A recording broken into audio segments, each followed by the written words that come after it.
Hunter Stare has said, Channel 101 is going downhill, and I'll tell you why. I'll tell you the moment it did. The night of Losting. Losting. Awesome. Everyone was hanging out at my apartment the night that we shot Losting, just to hang out. A bunch of people came over, and we were bored. But at some point, we were like, let's shoot a show. Let's just do something. Let's make a video. We decided to shoot a parody of Lost. I'm so fucking lost right now. You guys think you're lost? No. You're losting. We made it, and we're like, this thing is, awful. So let's hype it and see what happens. So the battleground for the hype was the Channel 101's public forum.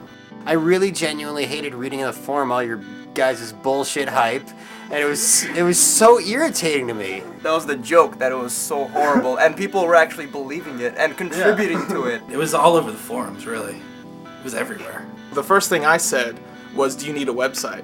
So I built a website, losting.net. I started kind of being a dick from the beginning, saying it was horrible, even though I hadn't seen it. It's supposedly a dream team, all these people, and I was just like mixing all the paints together. It just was brown. Oh, shit on me. There's something in that closet. I could see the door moving back and forth, right next to the guy who's been shipwrecked here for 20 years. Every time we worked on the show, we would have a little party with everybody that worked on Losting.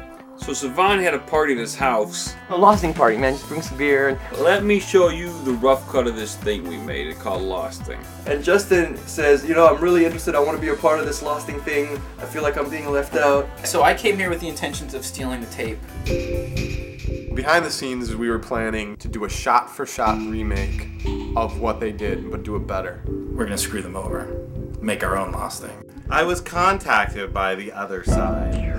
The others in Losting. On our side, it was Ryan Ridley, Eric Falconer, Eric Acosta, Justin Roiland, Drew Hancock, Hunter Stare, Jason McCarris. We went to Drew's place, and it was fucking hilarious because I had that tape, and it was like this special ops thing. We were just like real secret about it. We couldn't tell a lot of people what we were doing that night. JD Riznar's calling. Oh no! Hey, they're starting to sniff. So we watched the tape? Yeah, our joke was like, let's do it in the same way that they did it, but let's perform it. Really perform it. those guys are totally wrong. Then comes the panel meeting, and the panel meeting was a mess to begin with. Bullshit! Y'all got this! Oh my god! Order! Everybody ready for Losting? Yeah! Losting gets put in, and it's whatever. It is what it is.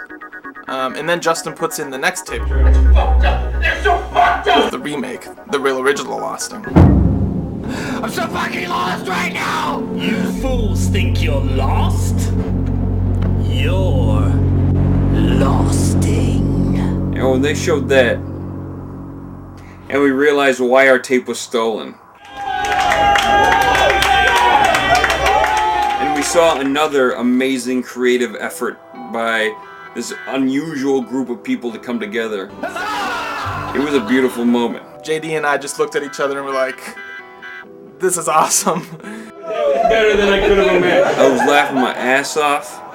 Tears were running down my face. I thought it was the greatest thing in the world. Both shows ended up getting rejected from the primetime panel. But then all this shit started happening. Whoa! Channel 101. Oh my god, we just fucking broke the limit. There's a lot of backlash. There's a lot of arguments in the forum. I was like, you guys should call a Chauncey. If you guys want a Chauncey, go ahead and Chauncey. If the other guys want a Chauncey, go ahead and Chauncey. The Chauncey was a thing where rejected creators could call a Chauncey and their show would be screened against all things right.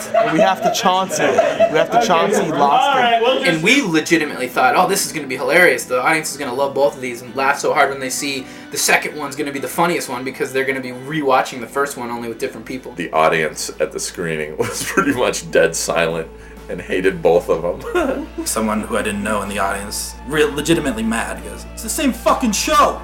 The audience like, okay, we get it, it's a fucking same thing. And they fucking coughed it off in like 30 seconds. And that was that. That's when we realized that there were other people around at the show. That's when we realized, oh, this isn't funny to anybody else. Oh, this is really a waste of everybody's time. Thought we were gonna be all carried out on everyone's shoulders. Honestly. I was like right back to high school. It was like you're never cool. Like why did we start thinking that? That was what I thought was so funny about it, was the faces, the names. The audience was watching a party that they were not invited to.